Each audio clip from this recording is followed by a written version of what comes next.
Nagluluto ng ating beef steak. Ayan. Nagbo-brown na siya. Ito.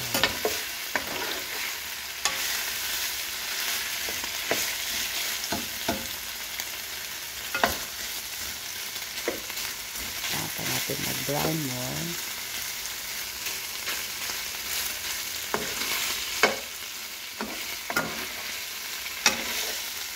Wala kasi akong work ngayon. So, ayan. May time na naman ako mag-cooking ko na.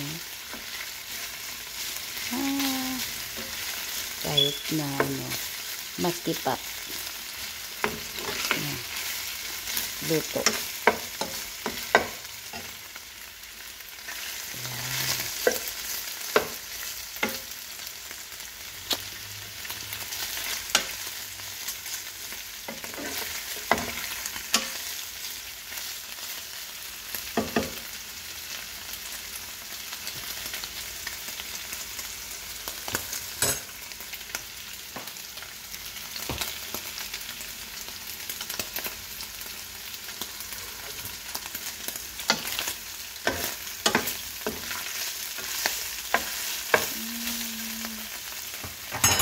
Kaya lalagay ko pa yung remaining sauce.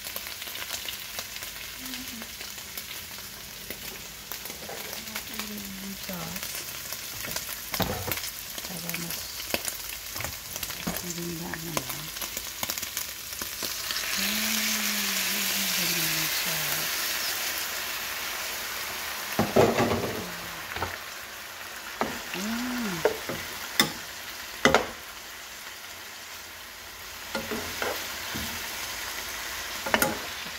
More.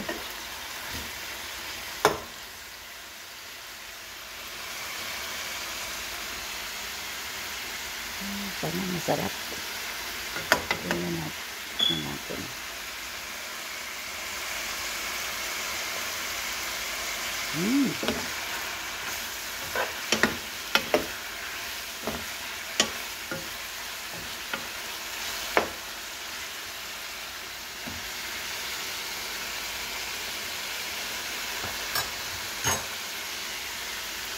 Ano pa?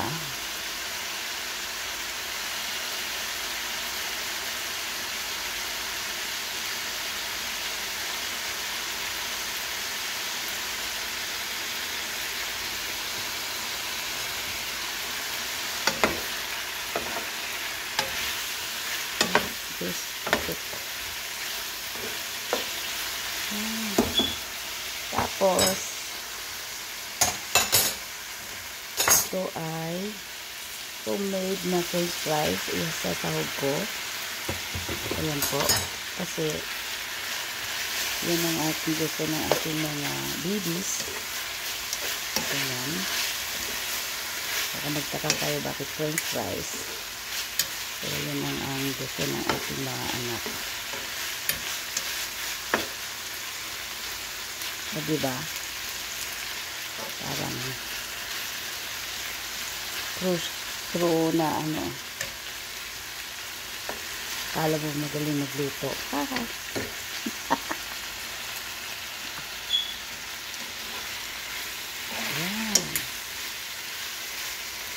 Pagkatapos nito ay lalagay ko yung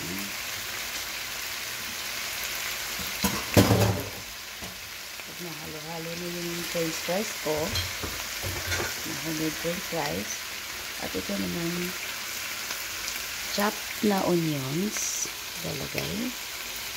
Ayan, diba?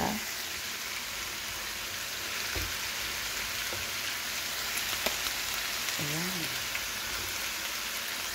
Ayan, ang ganda tingnan sa Tapos ko i-halo-halo natin.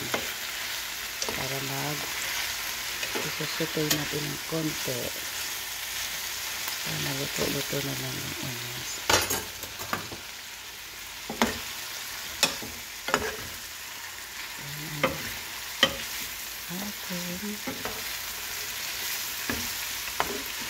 Beef steak. Okay, nahalo na natin. Hintay lang natin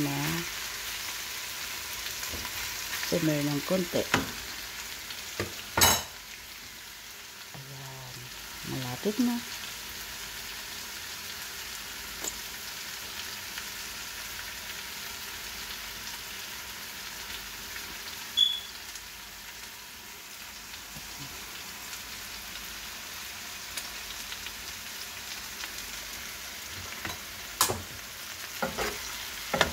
Ayan, kakaloy ulit. Buong beef. Lahat ng beef nagkaroon na siya ng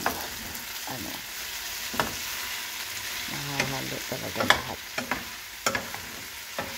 Yan po yung ating beef steak.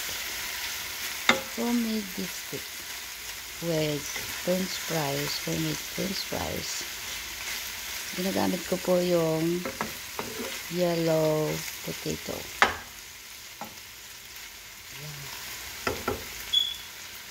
Saka, ayun na po. Kumari din ako ng mashed potato kanina, which is naluto na. Ayan. Alright, patayin na natin tapos hayaan natin muna dyan hanggang sa all the way cook na. Tapos punta tayo dito. Dito yung aking mashed potato. Yan, gusto din ng mga anak ko yan. Favorito nila yan eh. Alright po. Bye. Thank you for watching. Bye.